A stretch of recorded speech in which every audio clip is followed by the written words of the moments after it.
반갑습니다 여러분. 연구자로서 하루하루 살아가고 버티는 방법을 고민하고 또 고민하는 과학한 동네바보 동돌동동 동마입니다. 드디어 싱가포르에서 찍는 첫 영상이네요. 저는 3주 전에 싱가포르에 입국을 했고 2주간의 격리가 끝나고 드디어 자유의 몸이 되어서 이렇게 영상을 찍게 되었어요. 오늘 하려고 하는 이야기는 요새 같은 시국에 해외를 왔다 갔다 하다 보면 격리를 하는 경우가 있는데, 이번에 제가 격리를 하면서 했던 것들, 얻었던 것들, 이런 것들을 한번 공유를 해보려고 해요. 앞으로 이런 상황이 장기화되고 위드 코로나 시대로 갈 가능성이 많다, 이런 이야기가 있잖아요. 그래서 해외로 포닥을 가게 되면 1, 2주 정도 이렇게 격리를 하는 상황이 있을 텐데, 그 시간이 짧으면 짧을 수도 있는데 길면 또 굉장히 긴 그런 시간이거든요. 그래서 오늘 영상은 그 시간을 좀 더 유의미하고 연구에 도움이 될 만한 그런 시간이 될 수 있지 않을까? 라고 고민하신 분들에게 필요한 영상이 될 것 같아요. 그리고 제가 덴마크를 떠나서 싱가포르에 도착을 하고 격리를 하는 그런 모습들이 영상 마지막 부분에 있으니까 끝까지 한번 봐주시고, 시작하기 전에 구독하는 거 잊지 말아주세요. 여기 도착을 해서 2주간 격리를 해야 된다고 했을 때 고민을 많이 했거든요. 어떻게 하면 그 시간을 좀 더 알차고 보람있고 뭔가가 남는, 더 나아가서 앞으로의 그 새로운 환경에 적응하는 그런 시간이 될 수 있을까 하고 말이죠. 저 같은 경우에는 특히 잠깐의 휴식이라고 생각했지만 2달간 거의 일을 못하는 그런 상황이었고, 그런 상황에서 그 후에 뭔가 해보려고 했지만 머리가 굳어가지고 머리가 돌아가지 않는 그런 지경에 이르렀으니까요. 그래서 옛날같이 머리를 쓰기 위해서는 이 뭔가 워밍업 같은 그런 시간이 필요했어요. 그리고 제가 싱가포르에서 연구원으로 시작을 하기 때문에 그동안 보여줬던 것들 이상으로 뭔가를 해야 되는 그런 상황이기도 하고요. 그래서 이 격리 기간이 싱가포르에서의 생활에 뭔가 도움이 됐으면 좋겠다, 뭔가 플러스가 됐으면 좋겠다, 이런 생각을 했어요. 근데 격리를 처음 하다 보니까 이걸 어떻게 해야 될지 정말 막막하더라고요. 저는 공부하는 스타일이 매일매일 이 계획을 구체적으로 막 세워서 이렇게 공부하는 그런 스타일은 아니고, 그때그때 필요한 일을 좀 닥쳐서 집중해서 하는 그런 스타일이기 때문에 이게 어떻게 준비했는지 막막하더라고요. 자칫 이 2주간의 시간이 무의미하게 아무런 얻는 거 없이 허무하게 그렇게 지나갈 수 있다는 생각이 아주 불현듯 들더라고요. 뭔가 구체적으로 알차고 실현 가능한 그런 계획을 세워야 되는 건 알겠는데 여기 오면서 준비해야 될 게 너무 많아가지고 그럴 정신이 없었어요. 그렇게 격리하는 날까지 어떻게 될지 모르고 있다가 일단 호텔에 도착을 해서 내가 격리하는 동안 뭘 해야 될지 한번 적어봤어요. 일종의 투두리스트 같은 건데, 이게 저의 격리 기간 동안 그래도 뭔가 좀 늘어지지 않고 뭔가 잡아주고 텐션을 유지할 수 있게 해주지 않았나, 그렇게 생각을 좀 해봤거든요. 보이시나요? 이렇게 투두리스트라고 해서 적어봤거든요. 이 호텔에서 주는 종이로 가지고.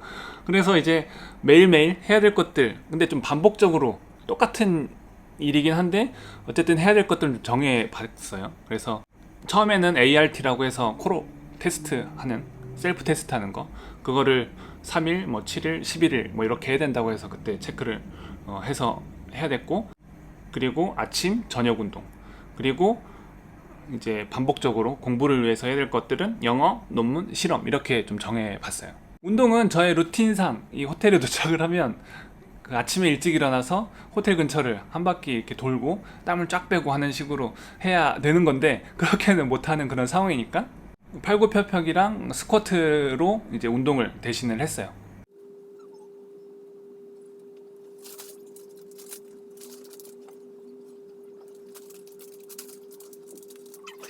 이게 또 너무 심하게 할 수가 없는 게, 아침, 점심, 저녁으로 호텔에서 도시락을 주는데 같은 아시아라서 그런지 입맛에도 맞고 맛도 굉장히 좋은데 이게 조금 양이 좀 적어요. 그래서 먹고 가만히 있으면 배고픈, 조금만 지나도 배고픈 그런 상태가 되기 때문에 운동을 또 격하게 할 수 없는 그런 상황이 되더라고요. 그런 상태라서 운동도 최소한으로 해야 된다는 그런 생각이 들더라고요. 그렇다고 안 할 수는 없는 그런 상태니까요. 그리고 필요한 게 영어 공부였는데, 영어 공부는 그동안 일이 많다는 핑계로 영어 공부를 많이 하지는 못했는데, 여기가 아무래도 영어권이고 말도 조금 이해하기 어려운 그런 억양이고 하다 보니까 조금 익숙해질 필요가 있어서 영어 공부가 좀 필요했고, 그리고 지금 논문 쓰고 있는 2편의 논문을 마무리하는 거랑, 그리고 앞으로 실험 계획을 잡는 거, 그렇게 계획을 좀 세웠어요. 그래서 이렇게 리스트를 정하고 1시간 이상 했으면 X표를 하고 아니면 그냥 넘어가고 이런 식으로 채웠는데 처음에는 적응하느라고 많이 못하다가 점점 X표가 많이 채워지는 걸 알 수가 있죠. 아닌가? 그렇게 이 일주일 동안 이 투두 리스트를 가지고 반복적으로 규칙적으로 좀 생활하다 보니까 이게 마치 헬스장에서 이 중량 치기 전에 30분 정도 러닝해서 웜업 해주는 거 있잖아요. 그런 거 같은 그런 느낌이 들더라고요. 뭔가 막 올라오는 뭔가 온도가 올라가는 것처럼 막 뭐가 올라오는. 그리고 2주차부터는 본격적으로 실험 계획을 잡기 위한 그 논문 서치 작업을 시작을 했는데 사실 이 부분은 격리 전에도 시도를 했던 부분이거든요. 근데 뭔가 잘 안 됐던 부분인데 격리 투두 리스트를 가지고 일주일간의 뭔가 웜업 기간을 좀 거쳐서 그런지 뭔가 집중도 잘 되고 뭔가 잘 떠오르더라고요. 어떻게 보면 내가 앞으로 일할 주제를 정하는 부분이어서 이 논문 쓸 때보다 훨씬 더 집중도 많이 해야 되고 시간도 많이 써야 되는 그런 부분인데 격리 기간에 투두 리스트를 가지고 뭔가를 해서 그런지 그나마 지치지 않고 잘 할 수 있었던 것 같아요. 그렇게 격리 기간을 거치면서 프로젝트 2개에 대한 아이디어를 뭐 완벽하진 않지만 생각을 좀 했고 쓰고 있던 논문 2개에 목표했던 분량을 다 쓰게 되었어요. 생각을 해보면 이게 격리가 없었다면 한두 달 걸릴 일이었었거든요. 근데 이게 조금 격리라는 특수한 상황, 몰입이 가능한 상황이다 보니까 기대했던 성과가 나오지 않았나 그렇게 생각을 해봅니다.